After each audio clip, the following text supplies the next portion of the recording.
Vasavi TV ప్రేక్షకులకు స్వాగతం సుస్వాగతం. నేడు మనం వినాయక చవితి యొక్క ప్రాశస్త్యం ఎలా జరుపుకోవాలి, ఎవరు చేసుకోవాలి, ఎవరు చేసుకోవడానికి అర్హులు అనే అంశాన్ని గురించి నేడు మనం తెలుసుకుందాం. వినాయక చవితి ఎవరు చేసుకోవాలి?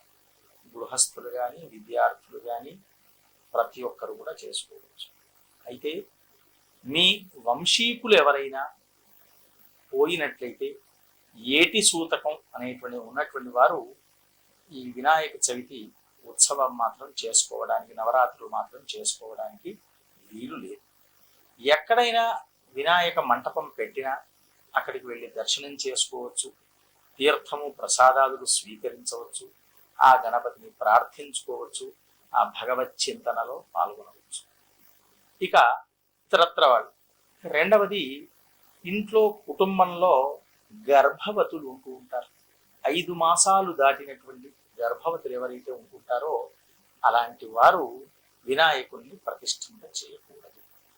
వారు చేయకుండా వేరే మంటపంలో ఎక్కడైనా జరుగుతూ ఉంటే అక్కడ కార్యక్రమంలో పాల్గొనండి.